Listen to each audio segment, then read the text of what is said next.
제가 사도행전 7장 전반적으로 이렇게 보면서 말씀을 드릴 텐데 2절만 한 목소리로 읽겠습니다. 2절 읽겠습니다. 그가 이르되 사람들이여 형제들이여 아버지들이여 귀를 기울이라.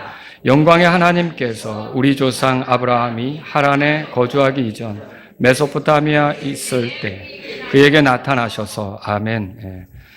저기 하나님, 영광의 하나님 그렇게 나오죠?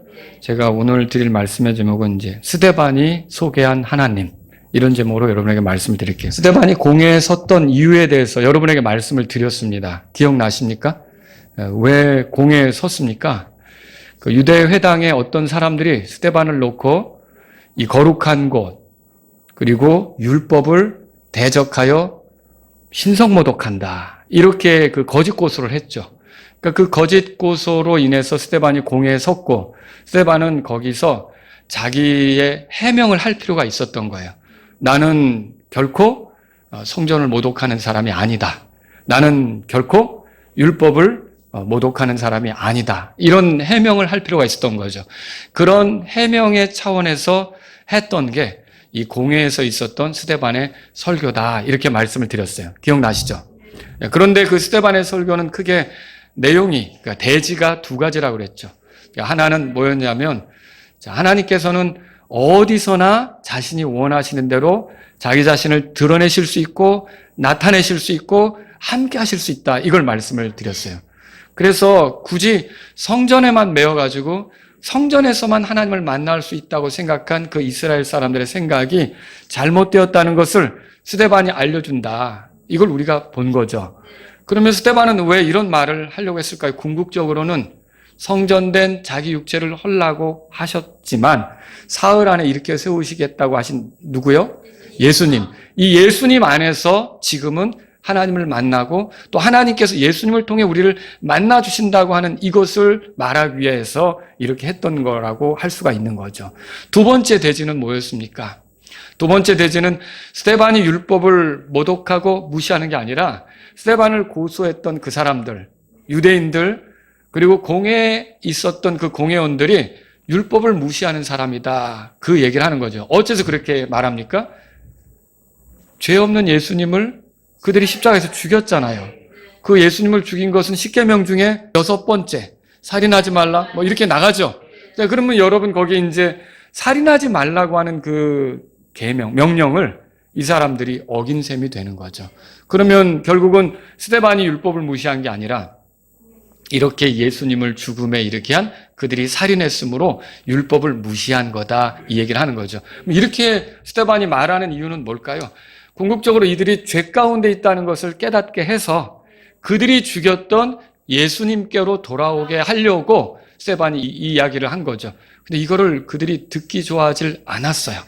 그래서 결국은 스데반에게 달려들어서 스데반을 돌로 치는 그런 사건이 있었던 거죠. 우리가 지금 지난 2주 동안 이런 그 내용들을 살펴본 거 아닙니까? 근데 오늘 넘어가기 전에 스데반이 지금 하나님에 대해서 뭐라고 말하는지를 여러분이 좀 알 필요가 있다는 생각을 하게 돼요. 스데반이 이 하나님에 대해서 소개하고 이렇게 할 때 어때요? 신약 성경을 인용하던가요? 구약 성경을 인용하던가요? 구약이죠. 그 당시에 신약이 없었잖아요. 그러니까 어떻게 보면 구약에서 증언되는 하나님, 구약에서 제시되는 하나님이 어떤 분이신지를 우리가 이 스데반의 설교를 통해 알 수가 있다는 거죠. 자, 여기에는 여러 가지로 말할 수가 있겠지만 오늘 저는 세 가지에 여러분을 집중시키려고 합니다. 첫 번째는 뭐냐면 영광의 하나님이에요. 어떤 하나님이라고요? 영광의 하나님이에요. 2절에 그렇게 써 있죠. 메소포타미아에 있었던 아브라함을 부르실 때 그 하나님, 아브라함에게 나타나신 하나님을 스데반은 뭐라고 표현했느냐? 영광의 하나님이라고 표현했어요. 근데 이게 영광의 하나님이라는 게 굉장히 중요합니다. 어떤 점에서 중요하냐? 이 영광의 하나님이라는 말은 감히 죄 가운데 있는 사람이 가까이 하기 어려운 분이라는 뜻이에요. 그분이 영광 가운데 계신데 그분을 가까이 한다? 이건 생각할 수 없는 거죠. 여러분이 이사야서를 읽어보시면 이사야서 6장에 그 이사야가 본 환상 중에 스랍들이 나타나는데요. 스랍은 날개가 6개가 있었죠. 근데 6개인데 거기서 6날개를 다 쓰는 게 아니라 2날개로만 날라요.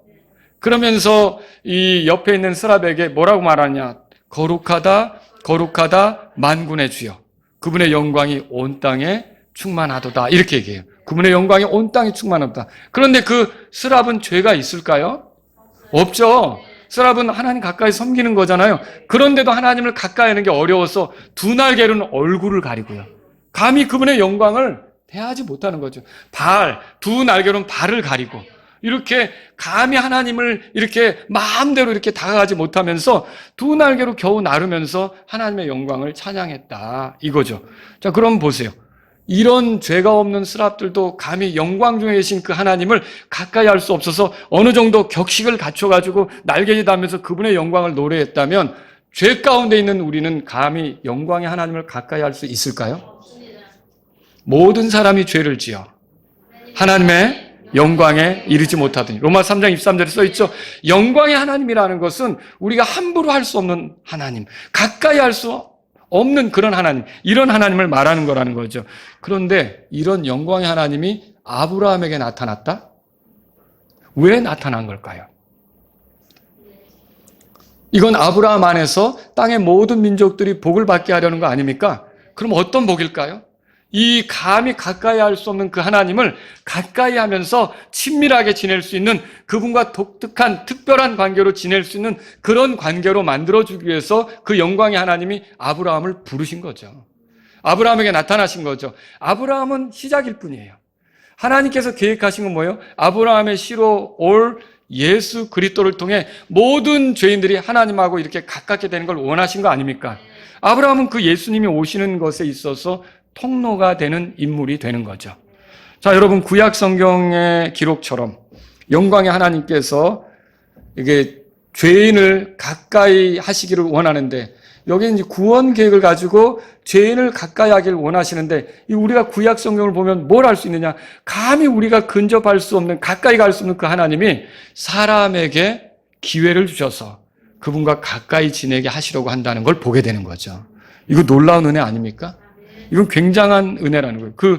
그렇게 해서 하나님이 우리와 가까이 하시려고 이 땅에 보내시려는 분이 누굽니까? 예수님이죠.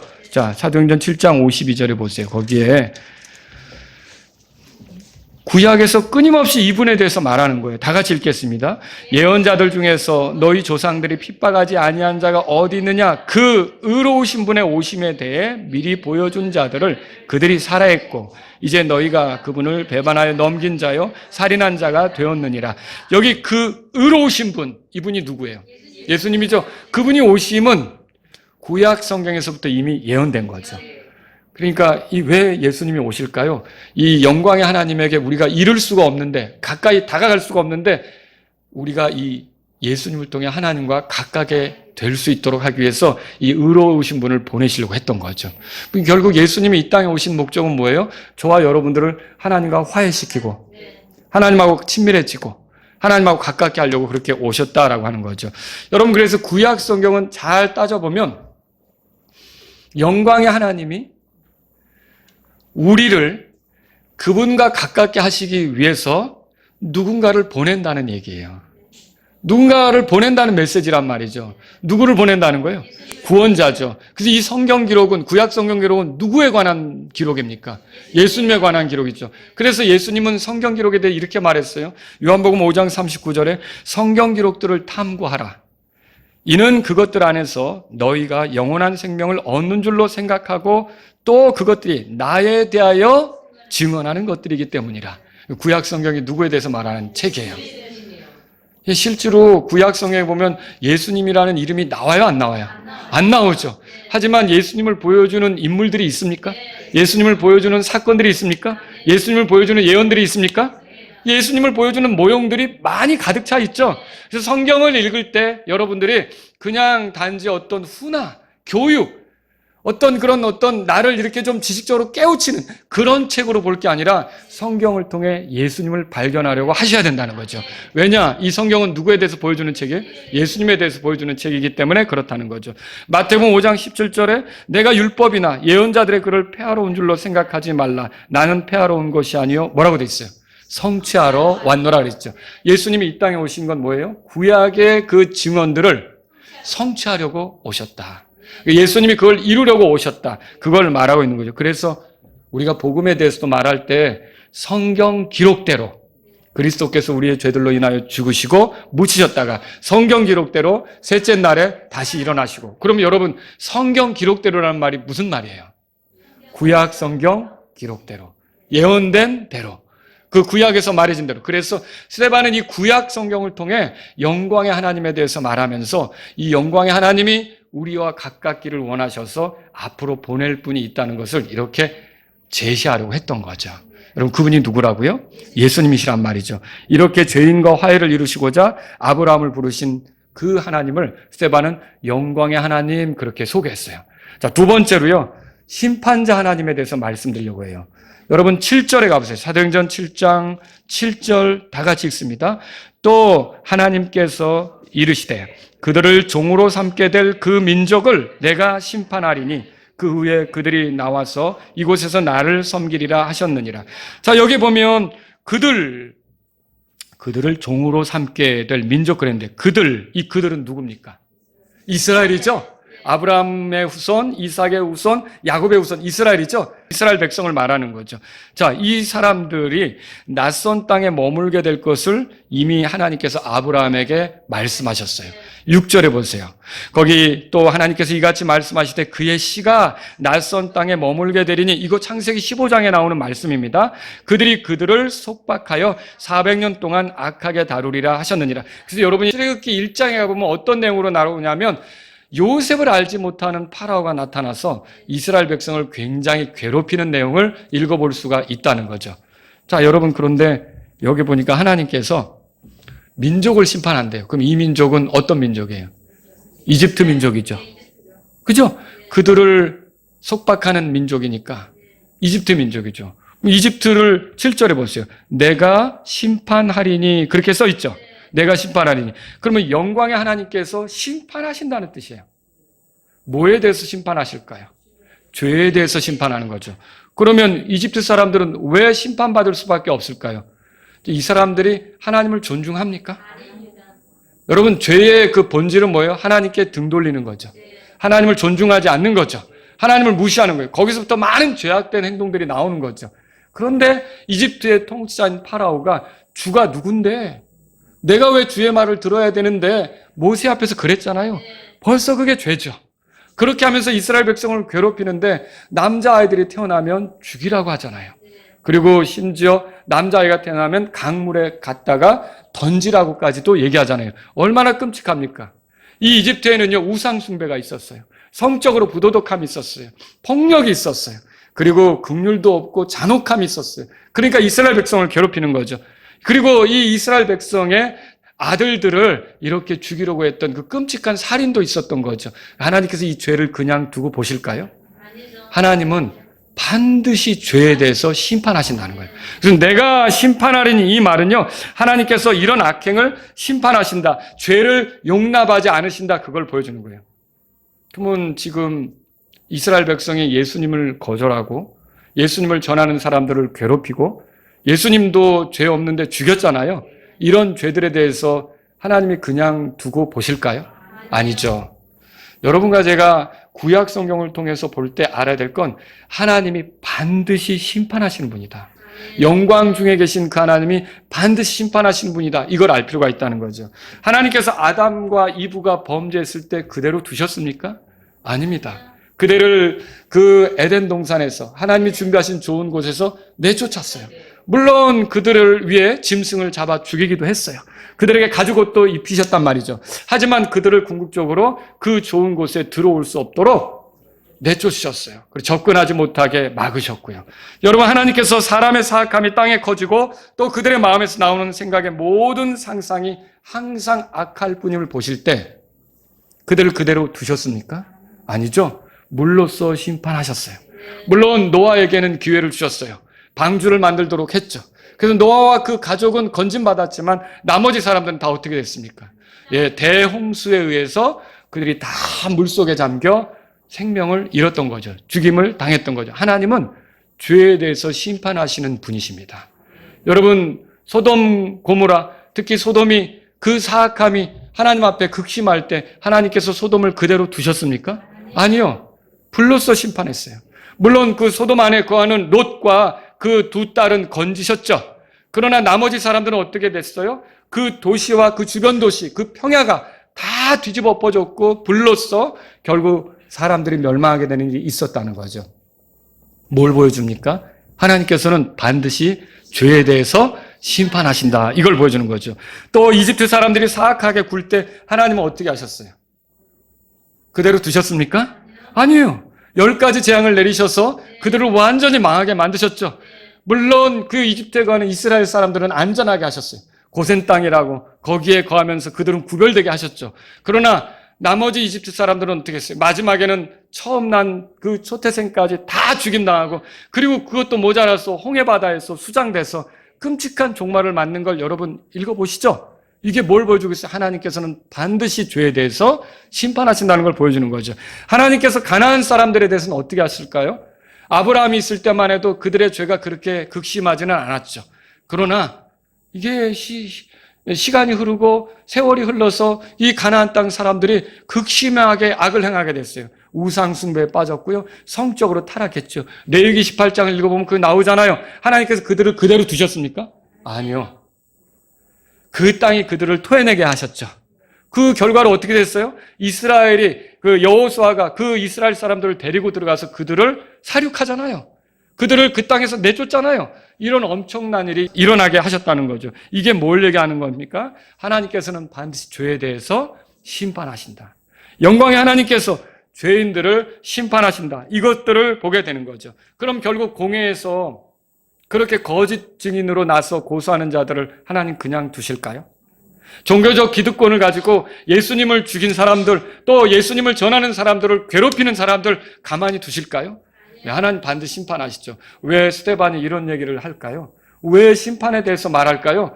예, 그의 말을 듣고 있는, 그의 설교를 듣고 있는 그 공회의 사람들이 회개하기를 바래서, 돌아서기를 바래서 이렇게 말하는 거죠. 여러분, 제가 지금 사도행전 7장에서 영광의 하나님에 대해서 말씀드렸어요. 가까이 할 수 있습니까? 그분을 감히? 네. 근데 그 영광의 하나님이 죄에 대해서는 어떻게 합니까? 엄히 심판하시죠. 이걸 우리가 볼 수 있어요. 세 번째로, 공의로우신 하나님을 여기서 소개합니다. 공의로우신 하나님. 자, 44절에 가보세요. 7장 44절에. 다 같이 한번 읽어보죠. 광야에서 우리 조상들에게 증거의 성막이 있었으니 이것은 그분께서 정하사 모세에게 말씀하여 그가 본 양식대로 그가 만들도록 명하신 것이라 그랬어요. 여기 증거의 성막을 주목해 보세요. 이거 성막이에요. 성막은 지성소, 성소, 뜰 이런 걸로 구성되어 있죠. 자, 이 성막인데 이거를 증거의 성막으로 이렇게 불렀는데 이거 모세의 지시로 만들었거든요. 모세는 이거 만들 때 어디서 이 형태나 이 크기나 이런 아이디어를 얻었을까요? 자기 머리에서 나온 겁니까? 절대 아니죠. 여기 보니까 44절에 그분께서 정하사 그렇게 돼 있어요. 그분께서 정하사. 그래서 모세에게 말씀하였고요. 하나님이 정하신 대로 이걸 만든 거죠. 근데 이게 결국은 이스라엘이 가나안에 들어가면서 이걸 가지고 들어가죠. 광야 생활에서만 성막을 사용했습니까? 이 증거의 성막, 이 성소를 사용했느냐는 거죠. 가나안 땅까지 가지고 들어갔죠. 언제까지 이릅니까? 여러분 거기 45절에 다 같이 읽겠습니다.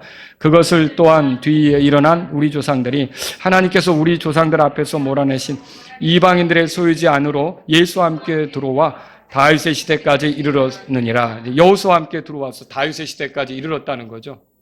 근데 여러분 보세요. 이렇게 다윗 시절까지 증거의 성막으로 있었는데 이게 나중에 건물로 바뀌어요. 증거의 성막은 이렇게 돌아다니는 거잖아요.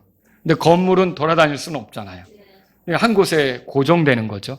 그러면 누가 이 건물로 된 그러니까 하나님의 집을 짓습니까? 솔로몬이죠. 그래서 그 다음 구절 읽어보세요. 47절 다 같이 읽습니다. 그러나 솔로몬이 그분을 위해 한 집을 건축하였느니라 그랬어요.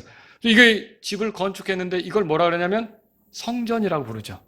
자, 솔로몬이 지은 집이나 나중에 스룹바벨이 지은 집, 이걸 다 성전들 그렇게 말하죠. 자, 48절 다 같이 읽겠습니다. 그럼에도 불구하고 예언자가 말하는 것처럼 지극히 높으신 이께서는 손으로 만든 성전들에 거하지 아니하시나니 기록된 바. 성전들이 나오죠. 여기서 성전 혹은 증거의 성막, 여기서 했던 일이 뭐냐는 거예요. 여기서 했던 일이 뭘까요? 예, 아침마다 희생을 드렸죠. 짐승을 잡아서 하나님께 그 피를 드렸잖아요. 보여드렸잖아요. 여러분, 제사장은 짐승의 머리에 손을 얹었어요. 그게 무엇을 의미합니까? 짐승의 머리에 손을 얹었는데 그거는 죄를 지은 사람이 그 희생물을 가져올 거 아닙니까? 그럼 그 사람의 죄를 그 짐승에게 전가시키는 거예요.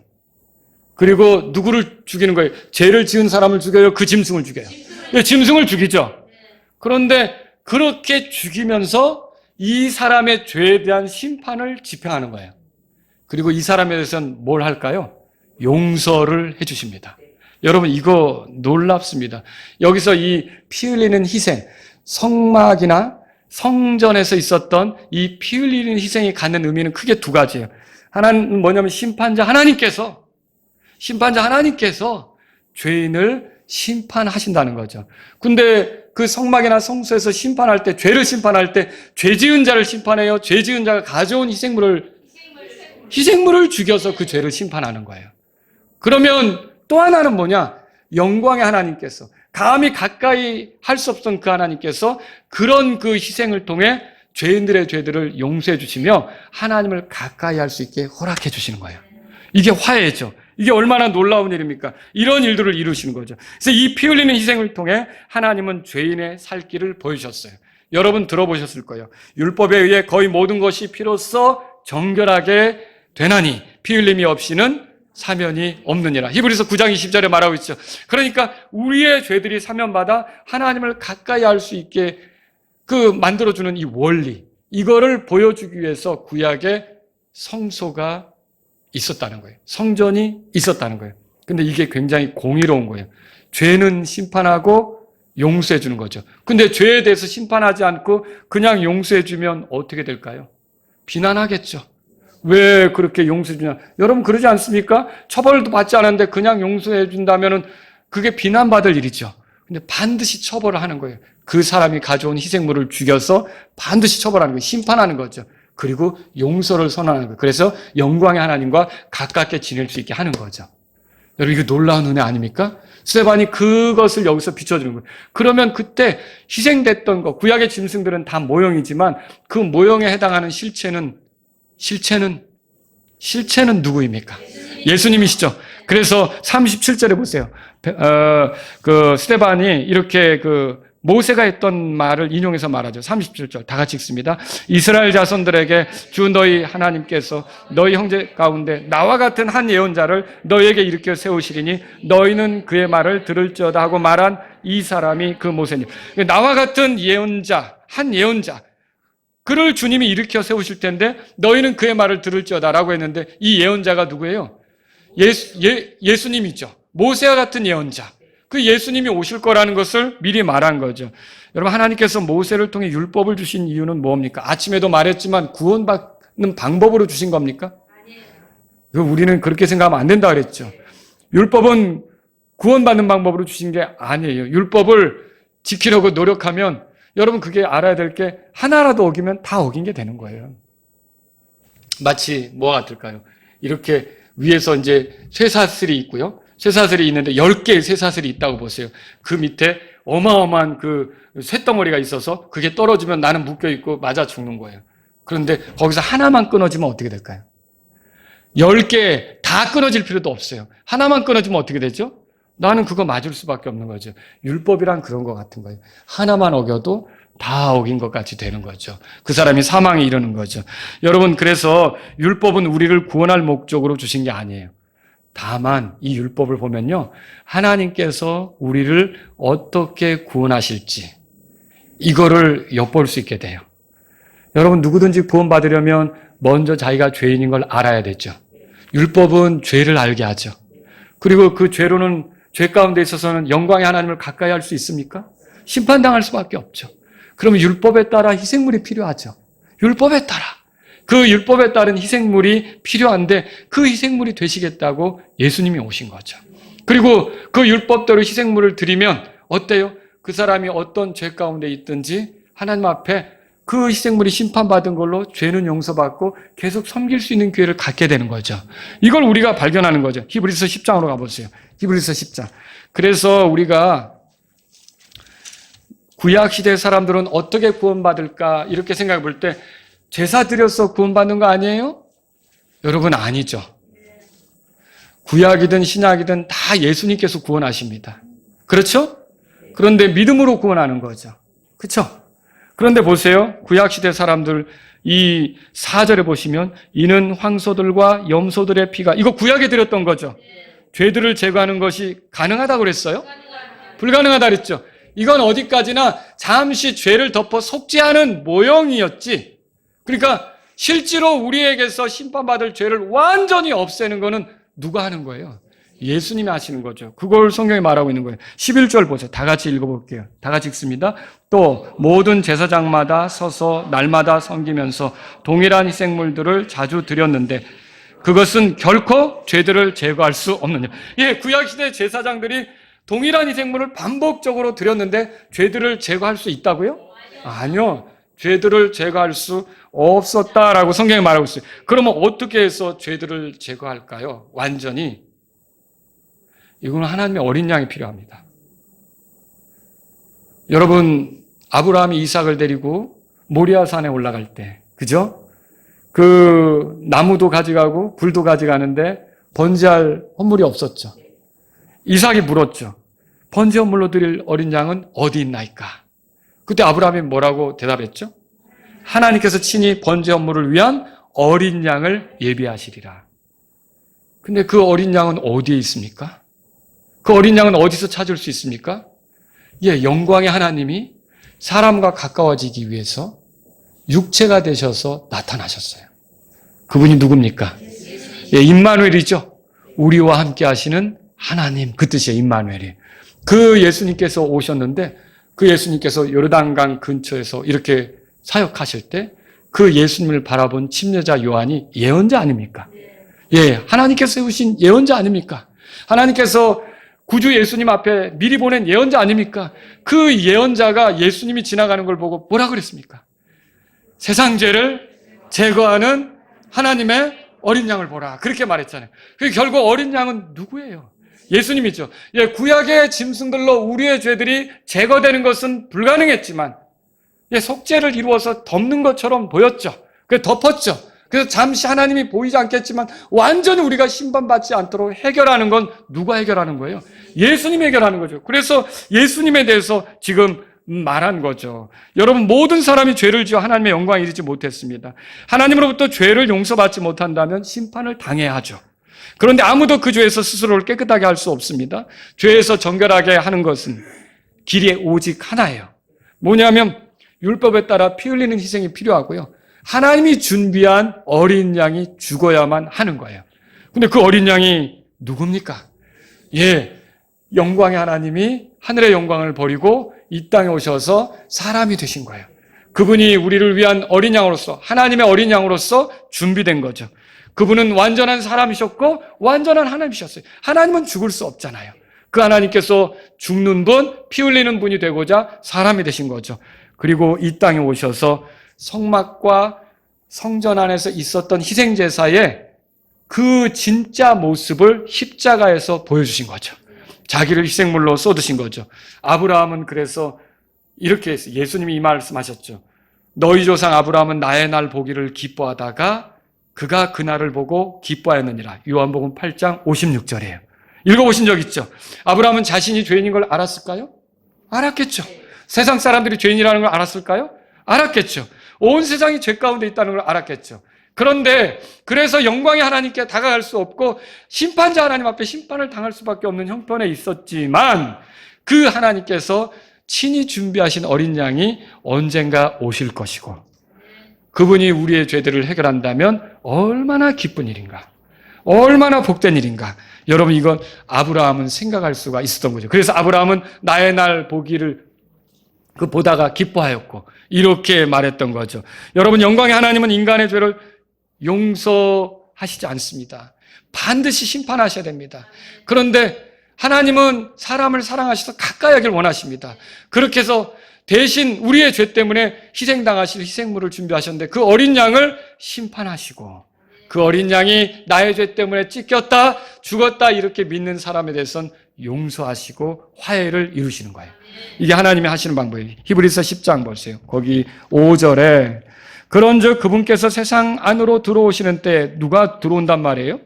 예수님이 들어온단 말이죠. 그분께서 이르시되 희생물과 헌물은 주께서 원하지 아니하시고 오직 주께서 나에게 한 몸을 예비하셨나이다. 예, 구약 시대 많은 희생물이 아니라 진짜 하나님께 드려질 한 몸을 예비하셨다. 그 몸이 예수님 몸이죠. 그렇죠? 그리고 여러분 여기 보세요. 7절에 보세요. 이제 그때 내가 이르되 오 하나님이여 보시옵소서 두루마리 책에 나에 대해 기록된 바. 예, 구약 성경에 이미 오시는 분에 대해서 기록돼 있었죠. 예, 내가 뭐라고 돼 있어요? 주의 뜻을 행하러 가나이다 하였나이다. 그럼 예수님이 이 땅에 온 게 무엇 때문에 온 거예요? 예, 주님의 뜻을 행하려고 온 거죠. 그럼 주님의 뜻은 뭐예요? 하나님의 어린 양을 보내서 그 어린 양을 우리의 죄를 대신해서 심판하시고 그 어린 양을 의지하는 사람은 하나님과 화해를 이루셔서 죄들을 용서하시고 가까이 하도록 품어주시는 그게 하나님의 뜻이죠. 그걸 위해서 예수님께서 오셨다는 말이에요. 8절에 보세요. 다 같이 8절 읽겠습니다. 위에서 그분께서 이르시되 희생물과 헌물과 번제 헌물과 죄로 인한 헌물은 주께서 원치 아니하시고 기뻐하지도 아니하셨나이다 하셨는데 이것들은 율법에 따라 드리는 것. 그 율법에 따라 드리는 것이 하나님을 온전히 기쁘게 할 수 있었어요? 아니죠. 그러니까 이 이스라엘 사람들은 희생 제물을 드리면서 속죄를 경험하긴 하지만 그 제사를 반복적으로 드릴 때마다 뭘 깨닫냐면 나는 진짜 계속적으로 피를 흘리게 할 수밖에 없는 죄인이구나. 그리고 기다려야 되는 거예요. 누구를 기다려야 되는 겁니까? 하나님께서 보내시기로 한 어린 양. 아브라함이 말했던 어린 양. 이 어린 양을 기다려야 될 수밖에 없었던 거죠.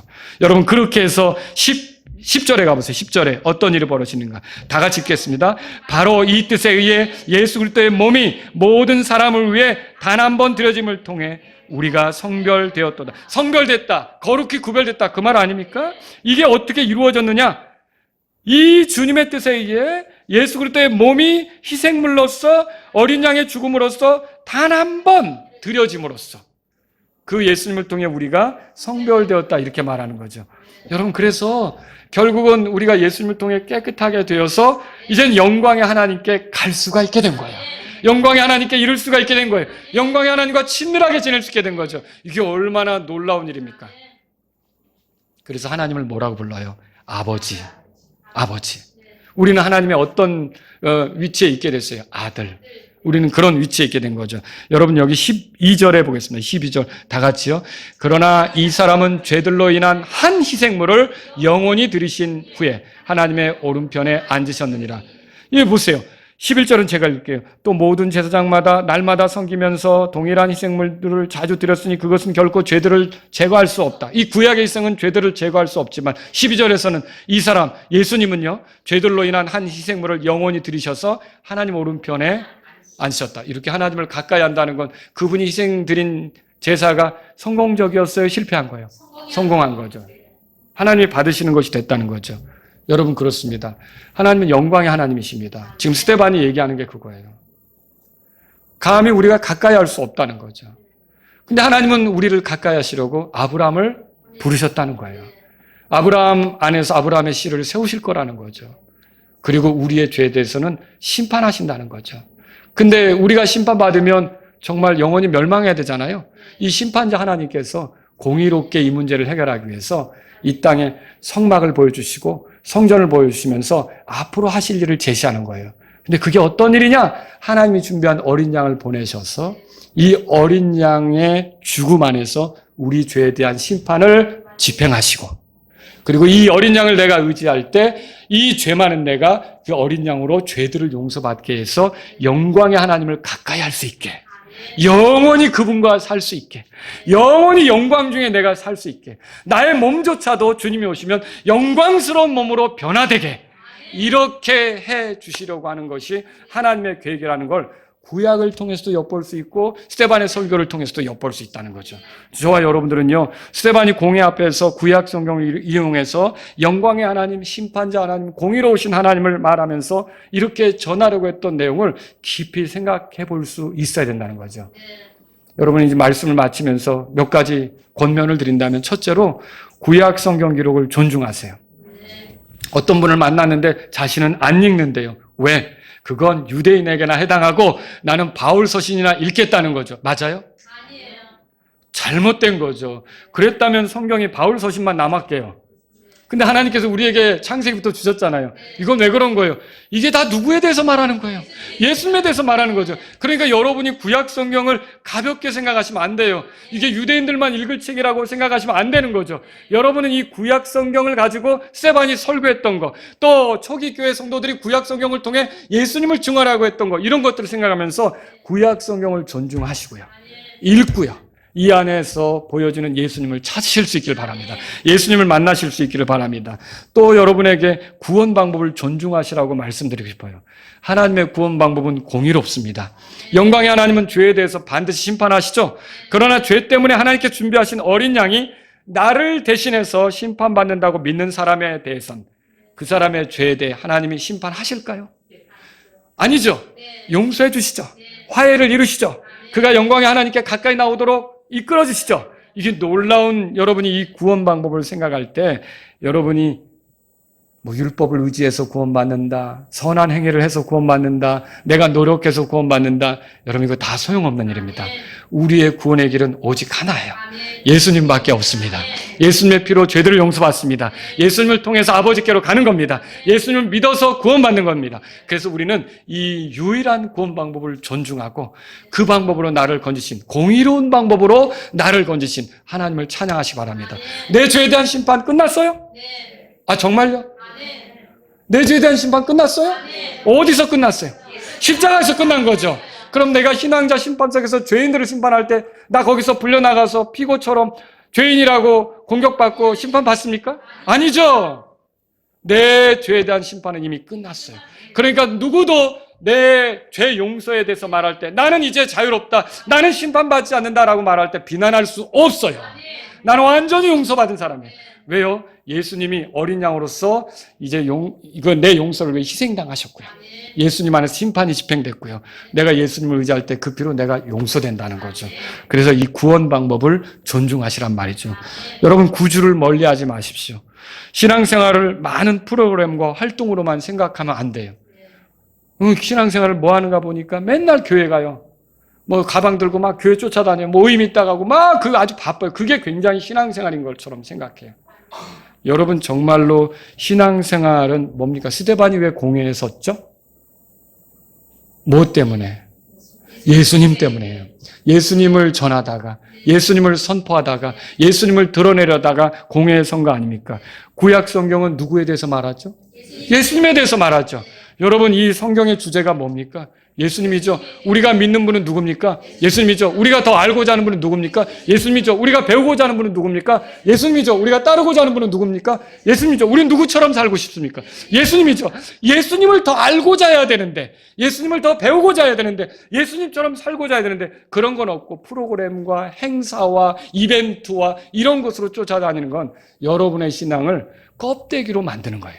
빈 깡통으로 만드는 거예요. 그렇게 되지 않으려면 주님, 저는 예수님에게 집중하길 원합니다. 예수님을 알길 원합니다.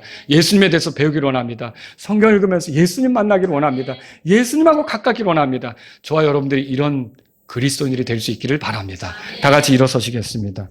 오늘 이 말씀을 들으신 여러분 가운데 하나님께서 이렇게 성경 기록을 통해 영광의 하나님으로, 심판자 하나님으로 나타나시지만 나의 죄를 심판하시면서 영광의 하나님께 이르게 하시려고 공의로운 방법으로 나를 구원하셨사오니 내가 예수님을 통해 구원받은 것으로 하나님께 감사하며 내 나머지 삶은 예수님을 더 알기 원합니다. 이런 분이 있다면 이 시간 주님 앞에 나아가십시오. 예수님을 배우고 예수님에게 집중하고 예수님을 더 드러내는 삶을 살기를 원합니다. 이런 분이 있다면 이 시간 주님 앞에 나아가십시오. 하나님께서 우리에게 허락하신 구원 방법을 존중하고 이 방법으로 사람들에게 다가가길 원합니다. 예수님을 전하는 스데반처럼 주님을 드러내는 그런 사람이 되길 원합니다. 이런 분이 있다면 주님 앞에 나아가십시오.